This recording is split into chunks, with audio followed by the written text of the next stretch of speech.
interna a la red de la ULL, ¿vale?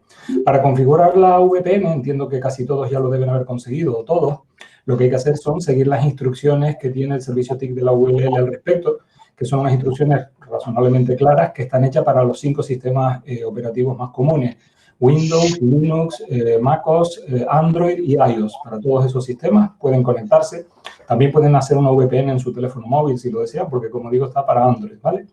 Bien, ¿hay alguien que haya tenido dificultades con la conexión VPN? Bien, siguiente paso. Supongamos que tengo una conexión VPN funcionando. ¿Cómo puedo comprobar efectivamente si la VPN me está funcionando? Una forma muy sencilla es conectarte a esta página. ¿Ves un navegador? Están viendo mi pantalla, supongo, del navegador. Creo una conexión a ias.ull.es.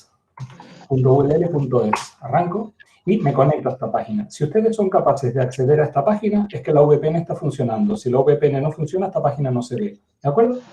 Bien, me conecto aquí y ¿qué hago? Me autentifico con mis credenciales institucionales, con las credenciales de la universidad.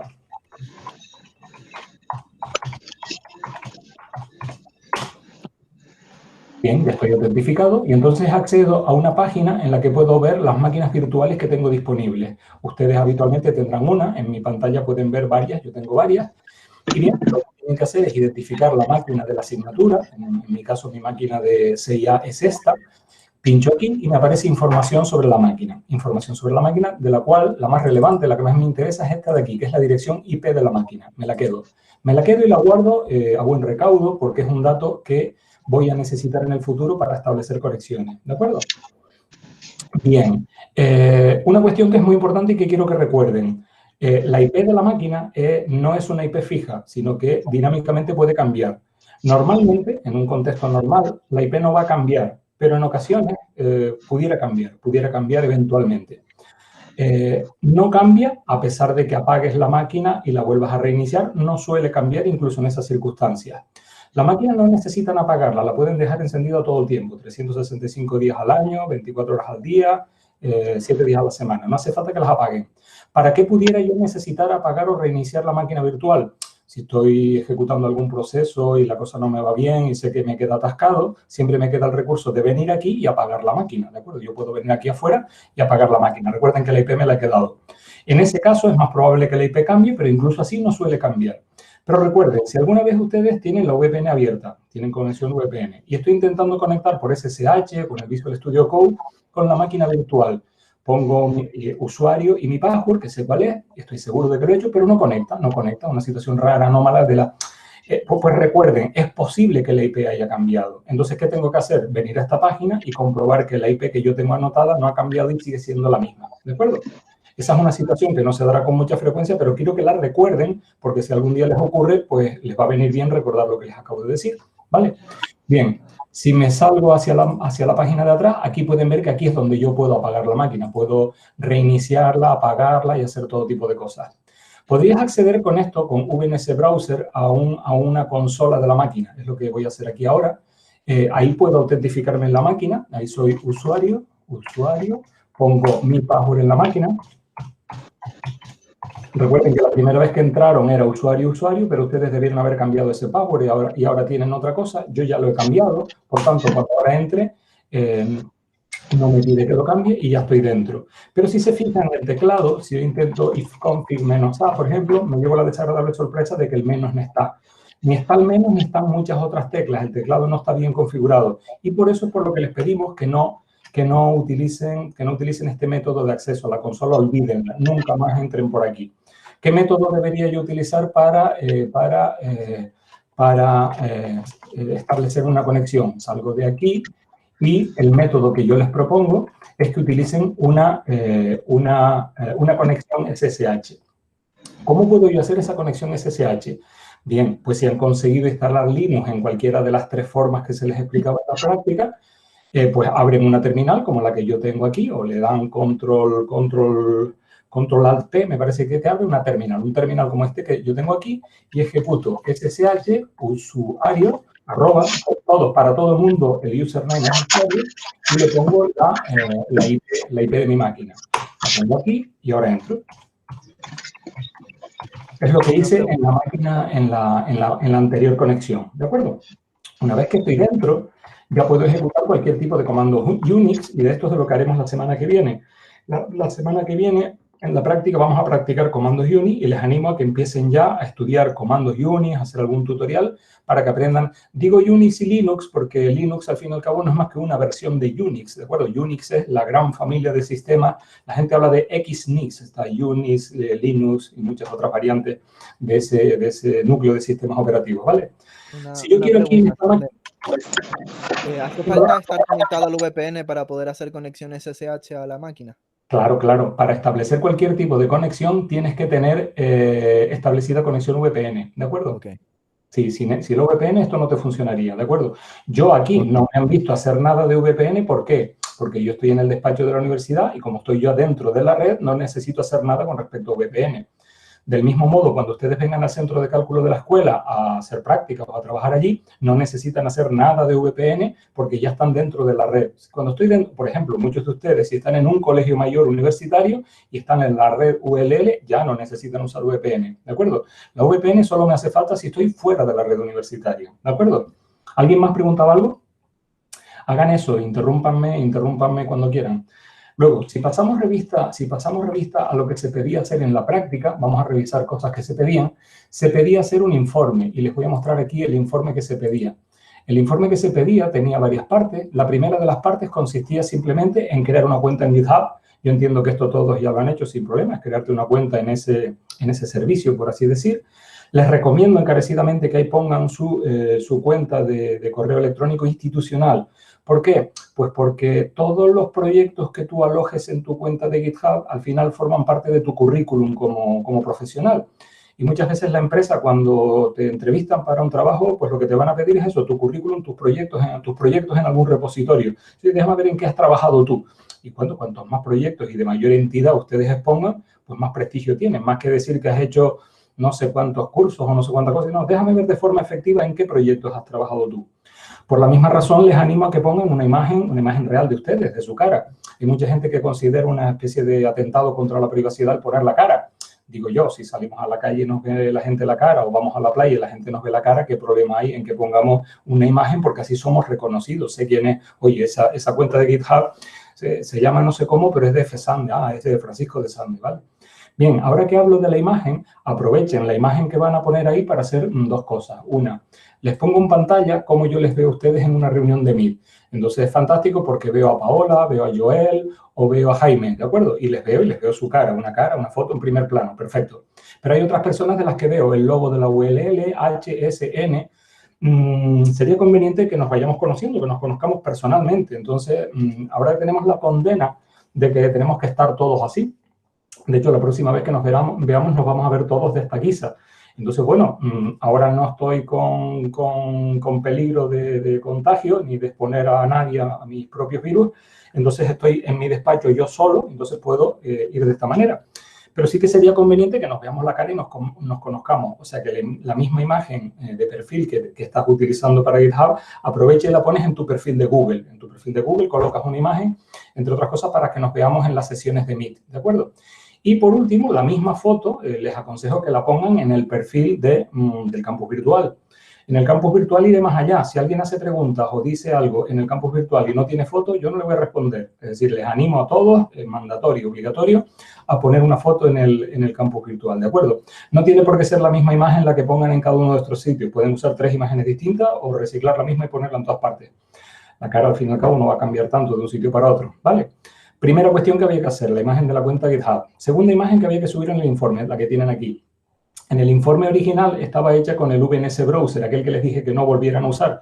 Aquí está hecha con una conexión directa a la máquina vía SSH en un terminal. Ejecutan hostname, whoami y ifconfig-a, y eso tiene que generar esto, hacen una captura de pantalla y la suben, que se vea con un tamaño suficientemente grande como para que se vea todo en la imagen. Olvidé de decirlo al principio, pero es importante, es esencial que el informe contenga también estas 3 primeras líneas que dicen aquí, ¿de acuerdo? Mis apellidos y mi nombre, mi email institucional y la dirección IP de la máquina virtual mía en la asignatura. Esos 3 datos son importantísimos también en el informe, o sea que no olviden consignarlo. Si alguien ha presentado el informe y le falta esto, por favor que suba uno nuevo con esta información, ¿de acuerdo?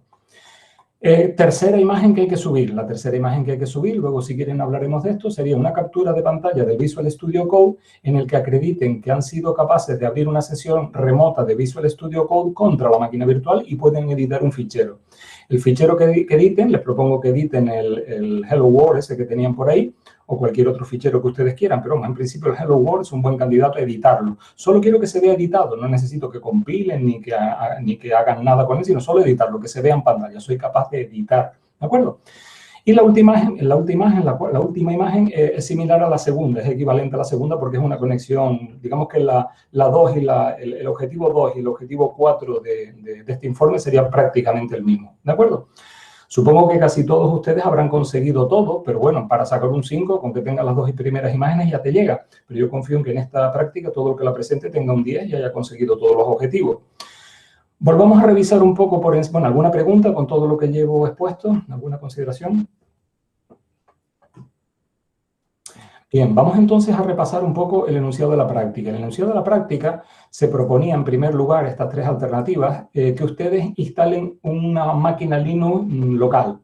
¿A qué voy a llamar máquina local? La máquina local será la máquina en la que cada uno de ustedes trabaja en su casa. Esa es tu máquina local. También llamaré máquina local a la que utilizan en el centro de cálculo. Cuando vayan allí a trabajar, esta es tu máquina local. Y como contrapartida, ¿cuál es tu máquina remota? Tu máquina remota es la máquina virtual, aquella en la que pones tu código, compilas y ejecuta y que está alojada en los servidores de la universidad y es la máquina IaaS, la máquina virtual. Esa es la máquina remota y la local es la de tu casa o la del centro de cálculo, ¿de acuerdo? Pues bien, en tu máquina local, si es la del centro de cálculo, y allí ya está Linux instalado, no hay nada que hacer, pero en la de tu casa te interesaría tener una instalación de Linux. ¿Cuál es la razón de tener esa instalación? Pues para que ustedes cacharreen, aprendan y practiquen, primera razón. Segunda razón, porque a lo mejor en el futuro yo quiero hacer todo el desarrollo en mi máquina local, hago todo en mi máquina local y una vez lo tengo todo acabado, lo compacto todo, lo comprimo y lo subo a la máquina virtual, que es donde realmente me van a evaluar y me van a pedir que lo muestre, será en la máquina virtual. Pero si yo desarrollo en local, no estoy obligado a mantener todo el rato una conexión VPN con la universidad, que eso puede a veces ser un inconveniente o la red se puede caer, y yo en local hago mi desarrollo a lo mejor de forma más cómoda. Y solo establezco la conexión VPN pues cuando me voy a conectar a la máquina. ¿Entienden un poco lo que digo? Posteriormente aprenderemos, para aquellos que no lo hagan, a que el modelo de trabajo ni siquiera será esto, sino que lo más normal será que tus desarrollos, tus proyectos, los alojaremos en GitHub, en la nube, ¿de acuerdo? Con lo cual, ¿dónde está la última versión de mi práctica o de mi proyecto? En GitHub, en la nube. Si yo estoy en casa, trabajo en casa y subo los cambios a la nube. Si estoy en el centro de cálculo, trabajo en el centro de cálculo y subo los cambios a la nube. Y en la máquina virtual, cuando vaya a mostrar mi trabajo, voy a la máquina virtual, descargo mi repositorio y muestro lo que he hecho hasta ese día en la máquina virtual, porque allí tengo la última versión de mi código, puesto que lo tengo alojado en GitHub, ¿de acuerdo? Al principio no trabajaremos así, pero pronto les contaremos cómo trabajar de esta manera y utilizaremos GitHub. Y por esa es la razón por la que le hemos pedido que se abran una cuenta en GitHub, ¿de acuerdo? Bien. Volviendo a las formas de tener Linux en tu máquina, les hemos recomendado Ubuntu, pero nos da igual Ubuntu que cualquier otra distribución de Linux, cualquiera con la que ustedes se sientan familiar, si conocen alguna, nos da igual. Para lo que van a hacer, da lo mismo Ubuntu que CentOS, que cualquier otra, ¿de acuerdo? De las 3 posibles formas de instalación que ven en pantalla, yo diría que la primera es la más adecuada, la segunda un poco menos y la tercera un poco menos. Pero esto es incluso discutible, puede que otra persona no lo considere así. En cualquier caso, las 3 dan igual. Si he probado con una y no me sale, prueben con la otra. De hecho, si tuviera que decir en orden de complejidad a la hora de desplegarla, a la hora de ponerla en marcha, la tercera es la más sencilla, la segunda es un poquito más complicada y la primera podría ser la más complicada de todas, aunque esto nuevamente vuelve a ser opinable. ¿De acuerdo? Pero que nos da igual cuál. He encontrado algunos alumnos que dicen, oye, que no me funciona bien el VirtualBox. Bueno, pues prueba con WSL, igual es más fácil y acabas antes, ¿de acuerdo?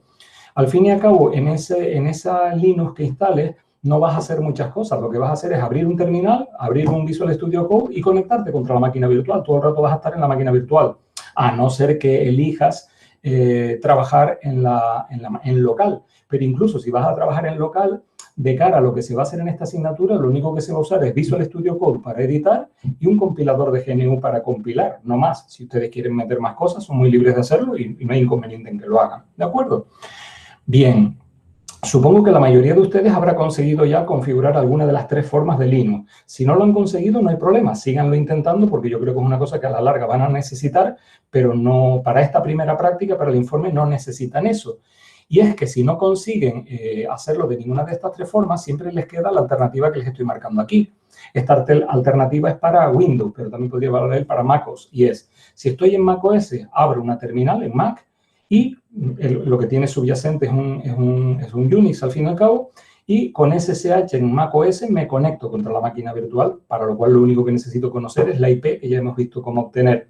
Y si estoy en Windows, lo que tengo que hacer es utilizar un cliente SSH como PuTTY, podría ser PuTTY o cualquier otro, pero con PuTTY estableces una conexión SSH contra tu máquina. Una vez que entras en la máquina y te conectas, ya estás allí y ya puedes hacer el resto de la práctica tal como se describe en el guión de la práctica, ¿de acuerdo?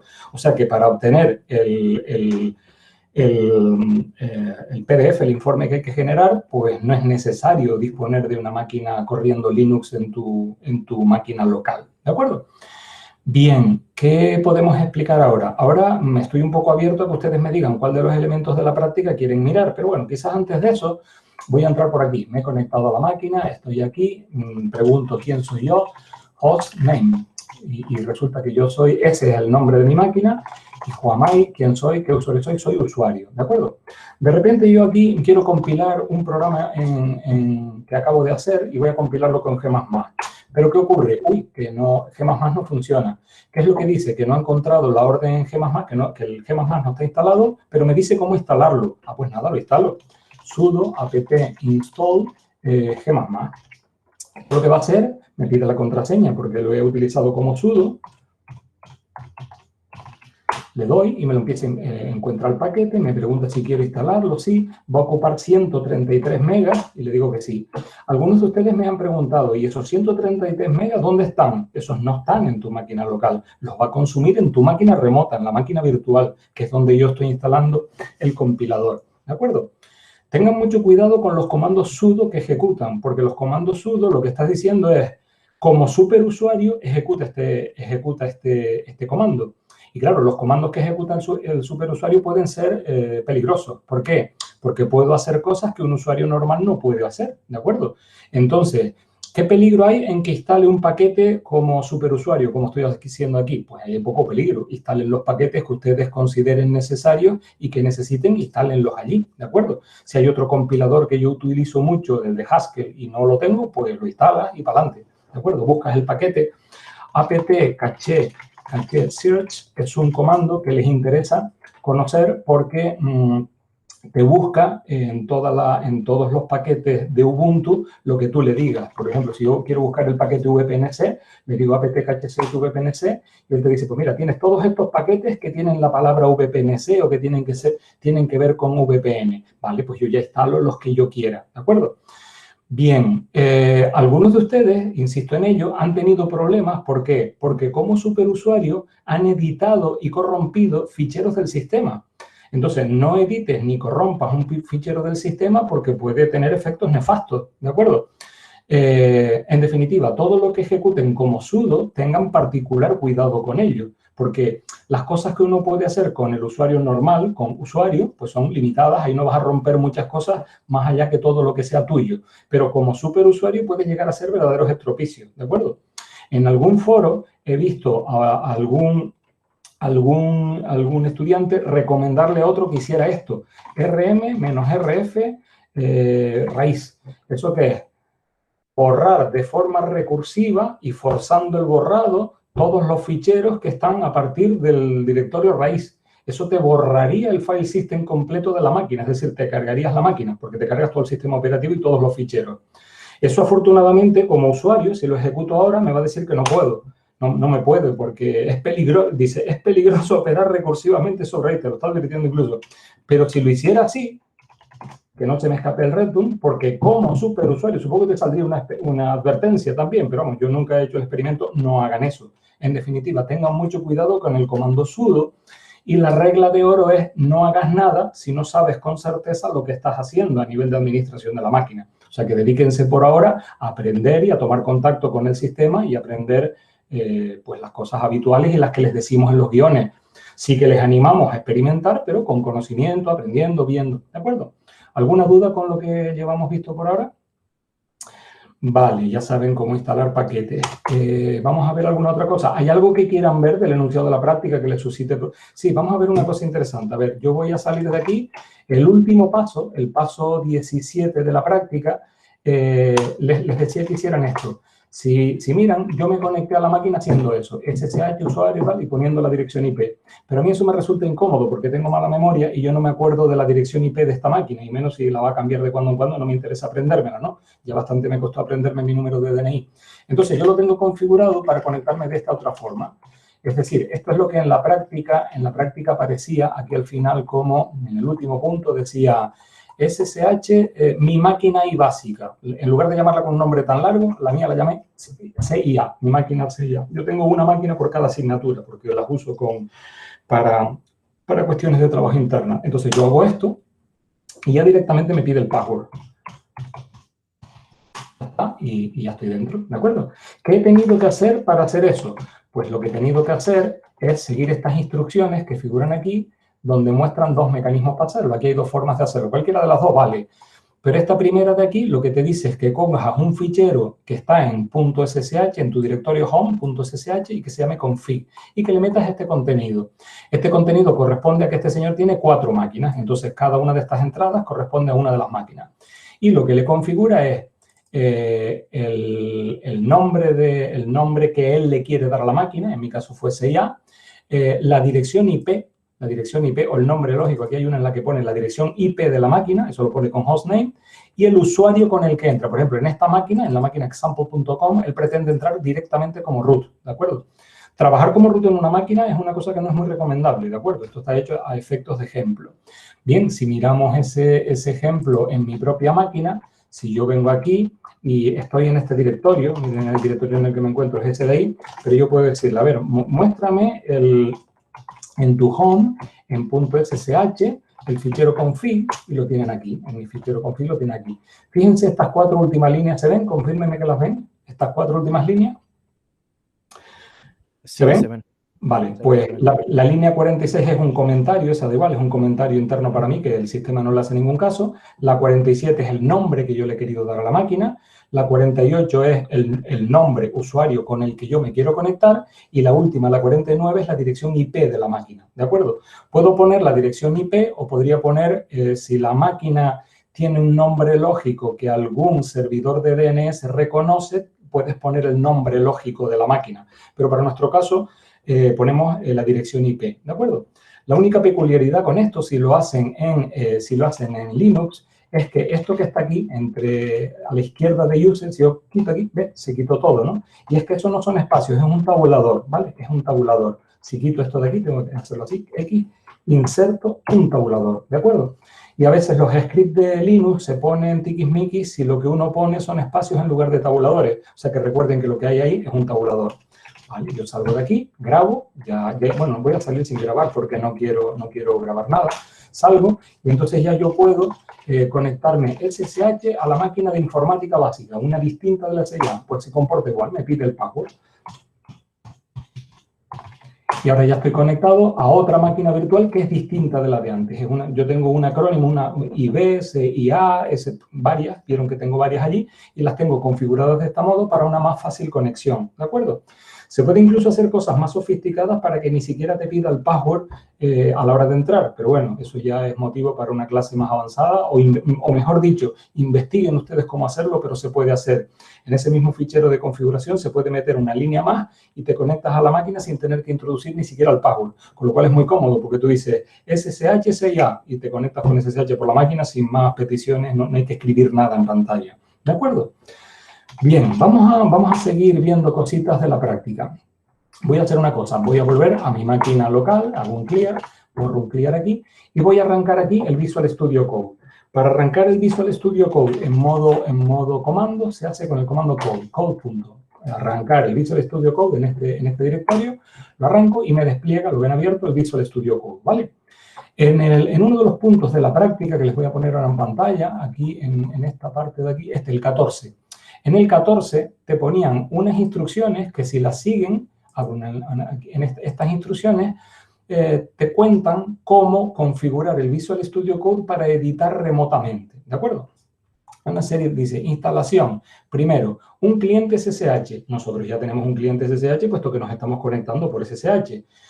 Si no existiera, digamos que el plugin la extensión de Visual Studio Code que vamos a instalar, se basa en SSH. O sea que si no hay un SSH por debajo funcionando, difícilmente va a funcionar el Visual Studio Code. La otra cosa es el Visual Studio Code en sí, y la otra es esta extensión, Remote Development Extension Pack.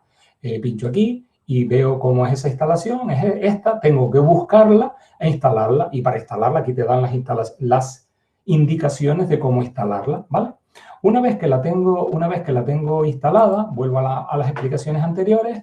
Esta parte de aquí te la puedes saltar y dice, conéctate a un host remoto. Dice, ¿cómo se hace? Lo primero, dice, verifica que te puedes conectar con SSH, porque si con SSH no te puedes conectar, difícilmente vas a hacer lo otro. Bien, yo tendría que venir aquí a mi terminal y comprobar que puedo hacer un SSH a 6A. ¿Lo puedo hacer? Sí, lo puedo hacer. ¿Me estoy conectando? Sí, pues hay conexión con SSH. Bien, compruébalo. Luego aquí abre y dice, abre F1 y selecciona Remote SSH Connect to Host. Me voy aquí, le doy a F1 y busco Remote SSH, lo ven aquí, Remote SSH Connect to Host. Pinchas aquí, ¡paf! Y entonces te dice a dónde te quieres conectar, Y lo que tendrías que escribir ahí es lo mismo que escribías para conectarte aquí arriba. A ver si lo encuentro por aquí, escribo, exit. History te da todos los comandos que has ejecutado previamente. Pues lo que hacía era este comando de aquí, SSH usuario. Pues esta cadena de aquí, usuario, con la dirección, la copio. Eso es lo que tengo que meter en el Visual Studio Code. Lo pongo aquí, control V, ya está, ¿vale? Entonces, ya me puedo directamente conectar, le doy return y me abre una nueva ventana, en la que, ¿qué es lo que me está pidiendo? Me está pidiendo el password. Mira aquí, pulse usted el password. ¿Qué password es? El de la máquina virtual, porque Visual Studio Code lo que está haciendo es conectándose con la máquina virtual. Se lo pongo. Y ya estoy conectado. Fíjense, la ruedita está aquí en la parte inferior izquierda. Cuando esto se quede estable, ya, me está diciendo que no puede. Open Remote, retry. Que lo intente de nuevo, Open Remote. Me vuelve a pedir el password. Open Remote. Ya parece que lo consiguió. Ahora te aparece aquí estable, ¿vale? Pues ya lo tengo resuelto, ¿vale? Ya estoy editando allí, ¿vale? ¿Cómo puedo comprobar que estoy editando allí? File, New File, voy a abrir un fichero y voy a escribir en un lugar de la mancha de cuyo bla, bla, bla. Y hola, CIA. Voy a poner eso. Y ahora le voy a decir a esto, File, Save As, que me lo grabe como, lo estoy escribiendo en el Home Directory, Home Usuario, y lo voy a llamar, yo qué sé, clase viernes.txt. Es siempre bueno ponerle a cualquier fichero una extensión para saber de qué va. Esto va a ser un fichero de texto. Podría ser un fichero de código fuente, pero por ahora es un fichero de texto. Y le doy OK, ¿vale? ¡Paf! Ya me lo grabó. Fíjense que he utilizado Save As, pero mejor que utilizar Save As es preferible, fíjense aquí, File, aquí tengo puesto clicado el autosave, ¿lo ven ahí? El autosave. El autosave te permite, pues tal como su nombre indica, que él grabe automáticamente, él va grabando todo lo que tú vas editando, lo graba. Entonces tú no te tienes que estar ocupando de grabar. Le pones el nombre al fichero y él graba todos los cambios que tú hagas, él lo va grabando.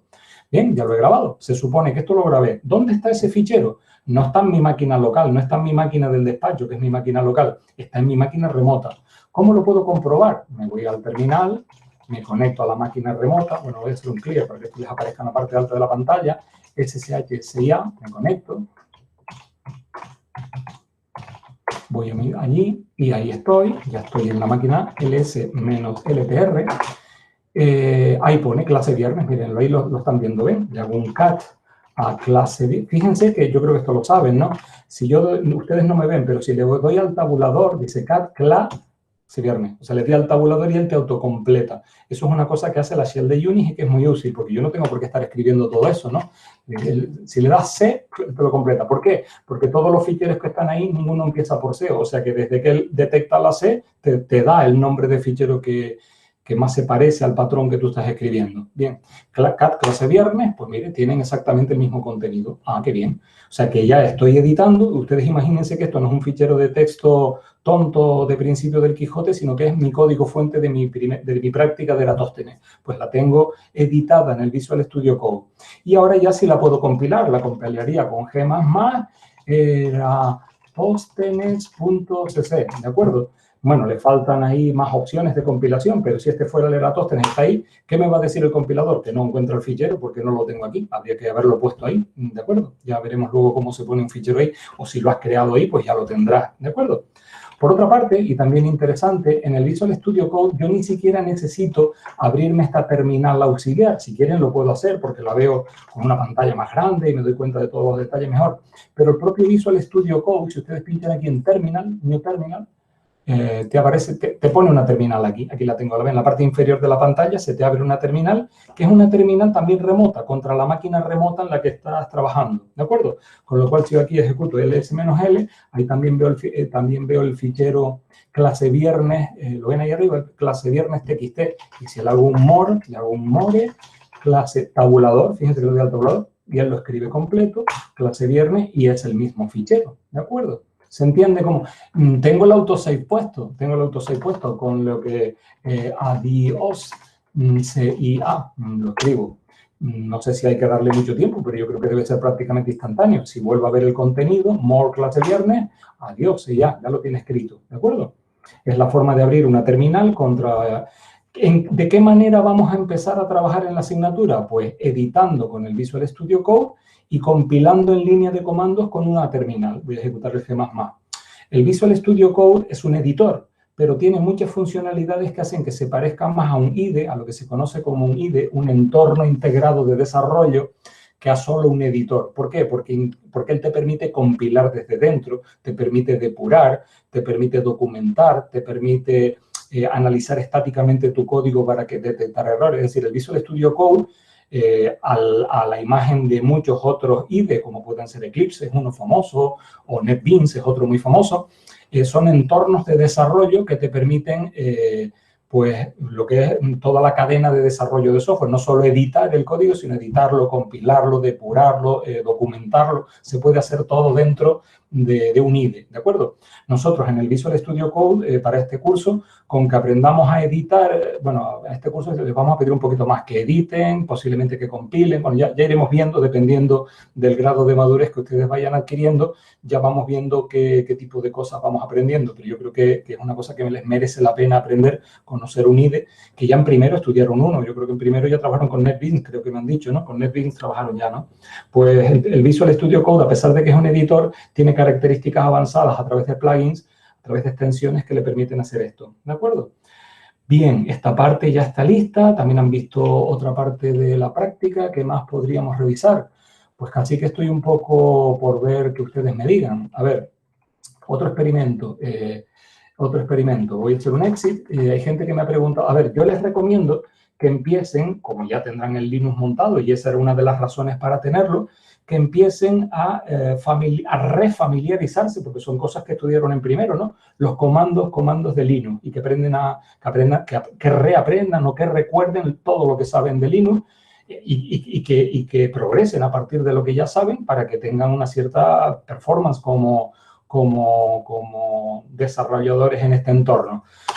Algún estudiante me preguntó, oye, ¿cómo transfiero yo ficheros de mi máquina local a mi máquina remota? Bien, vamos a ver eso. Para eso se utiliza, pues, típicamente una cosa que se llama FTP, File Transfer Protocol. Es un protocolo de transferencia de ficheros. Igual que HTTP, las últimas letras son T y P, tanto en HTTP como en FTP, ¿de acuerdo? En ambos casos significa Transfer Protocol.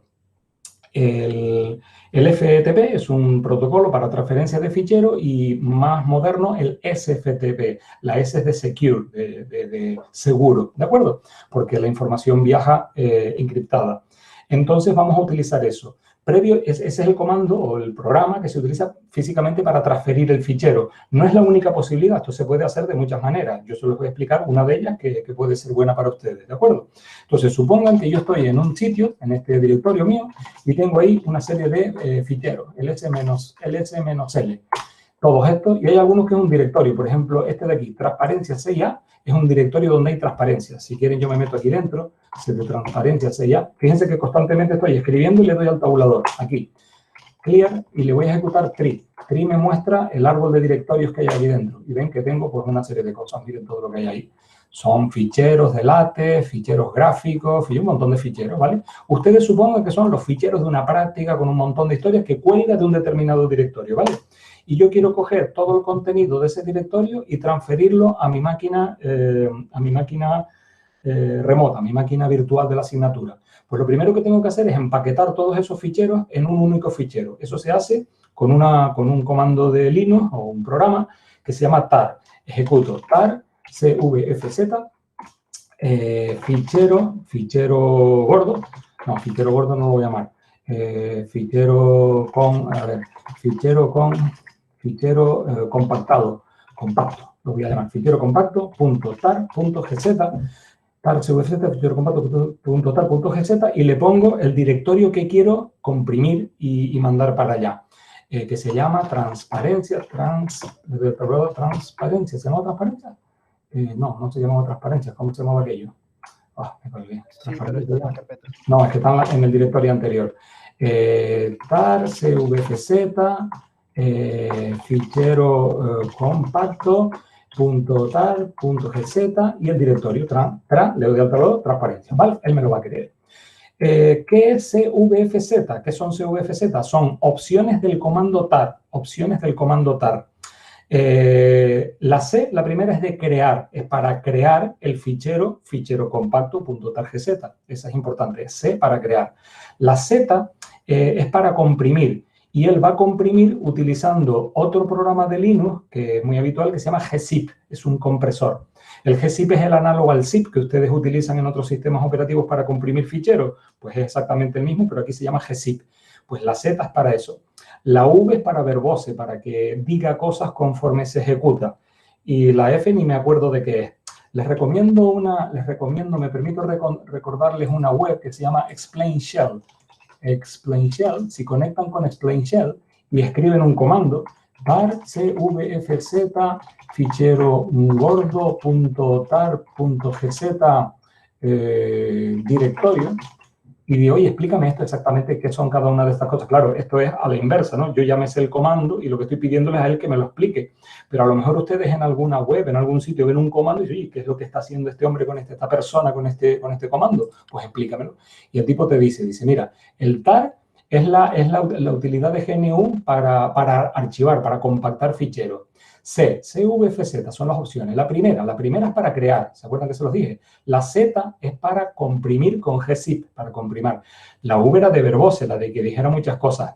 Y la F es la de que creara un fichero, ¿vale? Pues ya la tengo todas explicadas, ¿de acuerdo? Y ya sé lo que es esto. Y estos son los parámetros, ¿de acuerdo? Las otras cosas. O sea que Explain Shell yo se las recomiendo como una web útil para ir aprendiendo comandos de Linux y puede resultar útil a efectos de aprenderlo, ¿vale? Bien, volvamos a mi comando. Ejecuto esto, ahora ya sé un poco más o menos lo que estoy haciendo, lo ejecuto, hace cerrar y te lo pone todo ahí dentro, el s-ltr, ahora tengo un fichero tar.gz. El fichero tiene como una especie de doble extensión, es un tar.gz. La extensión .gz significa que está comprimido, o sea que si yo lo descomprimo con un gzip, lo que me genera es el fichero compacto.tar, que digamos que es el fichero con todo agregado allí dentro. Pero el comando tar te lo hace todo de una tacada, te lo compacta dentro de tar y te lo comprime con gzip, y por eso tiene la doble extensión, ¿vale? El objetivo era conseguir un único fichero lo más pequeño posible, por eso está comprimido, para que ahora viaje por internet al sitio que yo quiero. ¿A dónde quiero enviarlo? Lo quiero enviar a la máquina virtual. Pues ahora ejecuto. ¿Cuál es la diferencia entre compactar y comprimir? Hombre, tú puedes tener un fichero compactado que no está comprimido, que eso ocupa más, si tú haces tar cvfz fichero.tar voy a quitar la Z porque si le pongo la Z comprime. Fichero.tar, ¿cómo se llama esto? Transparencias. Vale, ls menos ltr. Mira la diferencia. Mira lo que ocupa el fichero sin comprimir, ocupa 5 millones de bytes. Mientras que sin comprimir ocupa 8.9. ¿Ven que tiene distinto tamaño? ¿Ven los tamaños aquí? Esa es la diferencia. Si está comprimido, ocupa un poquito menos. Dice, hombre, para lo que va a tardar esta transferencia y para el tamaño del que estamos hablando, pues lo mismo da. Pero hay casos en los que sí que te interesa, ¿de acuerdo? Casi todos los ficheros que existen en el mundo mundial suelen estar optimizados en tamaño. ¿Por qué? Porque las redes antiguamente eran muy lentas y lo siguen siendo. Y cuanto menos información metas en la red, pues más rápido va a viajar, ¿de acuerdo? Entonces, la diferencia es esa, el tamaño que te va a ocupar el fichero comprimido te ocupa menos que sin comprimir y ocupa tanto más dependiendo de lo que estés comprimiendo. Si lo que comprimes son imágenes JPEG, no vas a ganar mucho. ¿Por qué? Porque el formato JPEG ya en sí está comprimido, con lo cual es comprimir algo que ya está comprimido, pues ahí no vas a ganar mucho. Pero si lo que comprimes son ficheros de texto, pues ahí sí que obtienes una ganancia sustancial. ¿De acuerdo? Interrúmpame, por favor, como ha hecho este compañero, y pregunten, interrúmpanme cuando quieran para preguntar cualquier cosa. Si no, ya ven que yo hablo rápido y mucho. Entonces, la forma de pararme es interrumpirme. ¿Bien? Voy ahora con el segundo comando, sftp. Tengo que recordar aquí una cosa. Me hace falta, para no hacerlo, yo podría hacer esto, sftp CIA, a la máquina CIA, el fichero que quiero transmitir, ¿vale?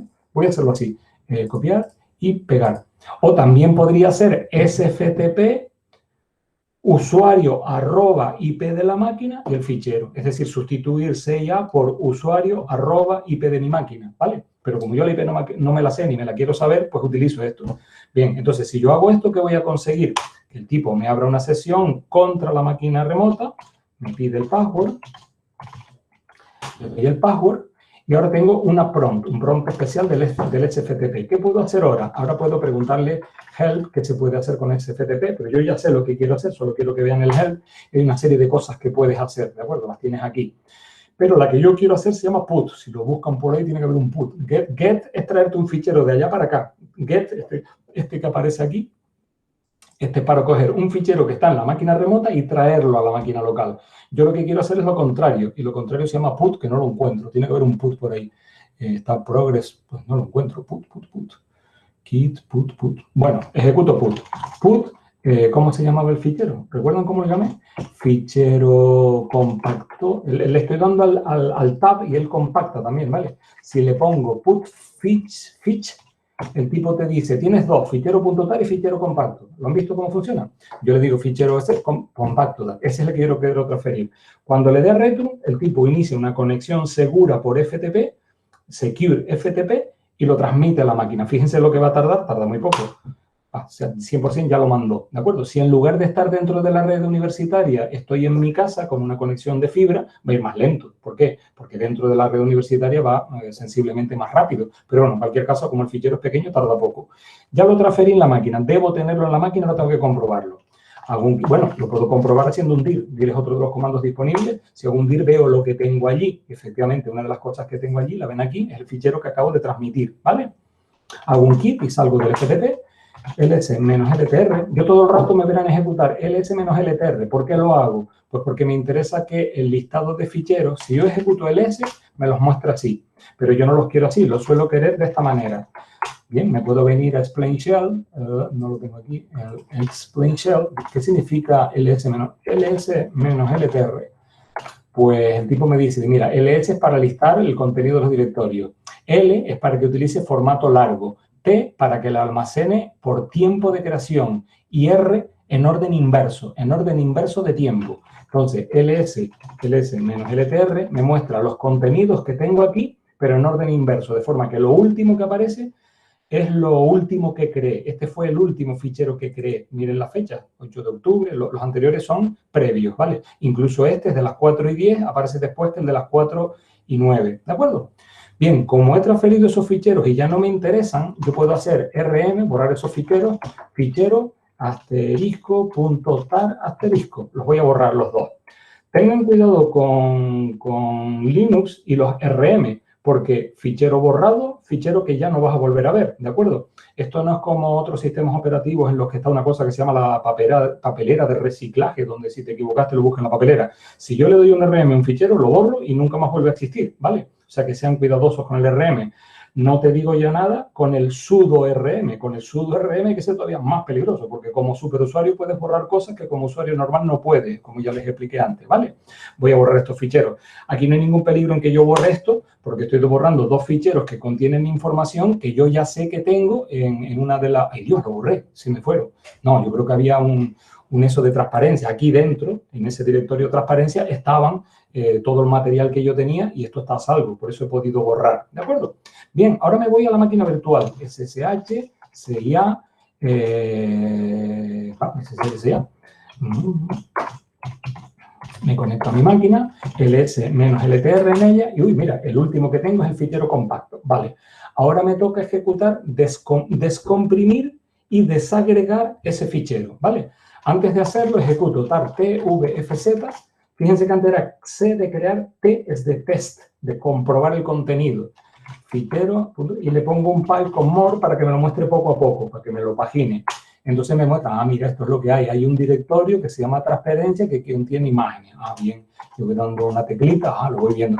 Una vez que esté convencido de lo que tengo, ls-l, le doy ls-l, pues ya lo descomprimo. Ahora ejecuto tar xvfz, transparencia, le doy al tabulador, eso, ese comando. El X es de extraer. Recuerden, C para crear, T para test, para comprobar lo que hay, y X para extraer. Hay muchas opciones, muchas más opciones del tar. ¿Cómo averiguo las opciones del tar? Man-tar te muestra pues, todas las posibilidades que tiene, ¿vale? El man es nuestro mejor amigo. Si no tienen el explain shell, me vuelvo al explain shell y le pregunto, oye, ¿qué es eso de tar xvfz fichero.tar.gz? ¿Qué es eso? Explícamelo. Y él te dirá que X es la que corresponde a extraer, ¿de acuerdo? A extraer el comprimido, ¿de acuerdo?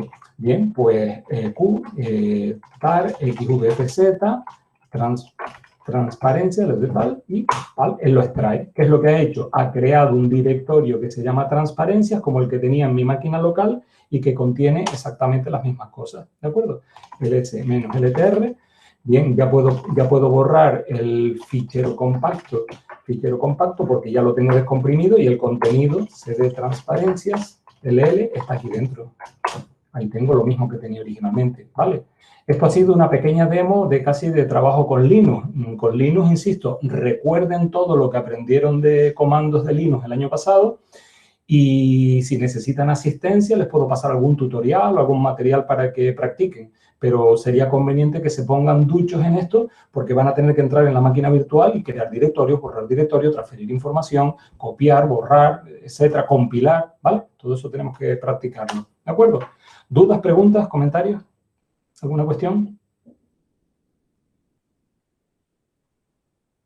Vale, voy entonces a parar las explicaciones y vamos a hacer el cuestionario. Para hacer el cuestionario les digo, el cuestionario es un cuestionario de 10 preguntas de respuesta múltiple, con múltiples opciones en las que ustedes tienen que decir cuál de las opciones es verdadera y cuál es no, ¿de acuerdo? Está en el aula virtual, tienen que ir al aula virtual, donde mismo está el enunciado de la práctica, asociado con cada práctica hay un cuestionario. Entonces entran en el cuestionario, arrancan y les pedirá un password. El password se los voy a decir yo ahora, igual que haré cuando tengamos una sesión de prácticas presencial, les comunicaré el password en ese momento.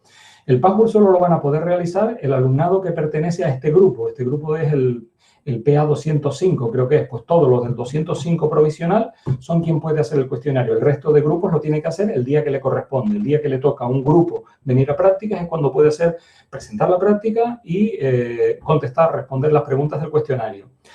Insisto en que el cuestionario tiene un password que les comunicaré ahora en cuanto que acabe de hablar. Cuando ustedes metan el password y le den return, empieza a contar ese reloj de 9 minutos. En la parte inferior de la pantalla irán viendo el transcurso del tiempo. No consuman los 9 minutos, sino resérvese 15 o 20 segundos para hacer la entrega. Si a ustedes se les consume el tiempo y no han hecho la entrega, el cuestionario se autopresenta, se entrega con las preguntas que tengan respondidas y las que no has respondido, pues se te quedan con 0 puntos, ¿de acuerdo? Cada pregunta vale 1 punto, con lo cual si contestas todo correcto tendrías un 10, ¿de acuerdo? ¿Qué más decir de esto? Sí, que no se retrasen en la respuesta del cuestionario para intentar acabar todos al mismo tiempo, sin prisa y sin pausa. Cuando arranque el cuestionario y yo les dé el password, yo apagaré el micrófono, apagaré la cámara y ustedes podrían hacer lo mismo para que se concentren exclusivamente, sin interferencias externas, en responder el cuestionario con una cierta tranquilidad. Ya bastante estrés tenemos, pero no hace falta ruido exterior, ¿de acuerdo? De forma que si durante ese tiempo alguien necesita decir algo, que lo escriba en el chat y ya lo vamos viendo en el chat, ¿de acuerdo? ¿Alguna duda con respecto al cuestionario? Vale, voy a detener la grabación. Ya